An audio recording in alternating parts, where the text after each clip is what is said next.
The May consolidated election wrapped up last night, and the results are sinking in for communities around Idaho. After $2.5 million levies failed for the both Middleton and Star Fire departments, the levy would have paid for new staffing and fire station repairs. Abby Wilt spoke with the fire chief on possible impacts and voters on where they stood on the issue.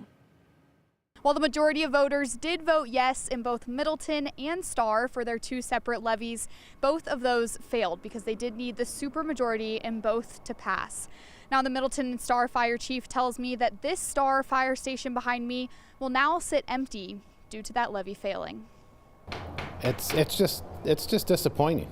Middleton and Star's fire chief Greg Tominski says they can't afford staffing. Our response times are increasing. After over $5 million separated between two levies for both the Middleton and Star fire departments failed for the third time.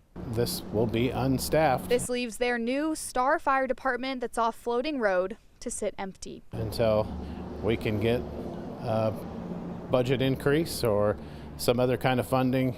The levy would have increased property taxes for homeowners. In Middleton, homeowners would pay on average $61 more per $100,000 of taxable land. In Star, it would be a $46 increase per $100,000. We're 98% reliant on property tax. We don't have any way to increase our budgets to be able to staff these fire stations. And you have to pay for it. So Gary Smith, who's lived in Star for 20 years and served on city council, says he voted no because he simply can't afford any more property tax increases. it wasn't against the firemen. It was against the way they were running the money. Already being in retirement, he says he has set aside money based on Star's predicted growth rate. With Star exceeding that rate, he says property taxes can't keep increasing. I'm paying property taxes for things that I didn't ask for. It's the fact that one after another, after this levy comes another levy, comes another levy. While another Star homeowner, Michael Keys, says the levy process tears small communities apart, he thinks it's the only option. They've left communities, small, fast-growing communities and fire districts like the one here in Star. To fix this is through the levy process. He wishes the Star levy would have passed to support Star's growing community and ensure all Idahoans can get the care they need in a timely manner.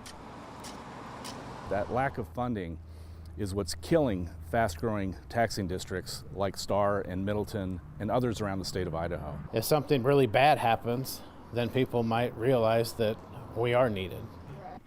Here in Star, the fire station says that they hoped to employ 9 new firefighters at this building when it's finished in about a month, but now they will not be able to, but they will still continue to support the community with the resources that they have.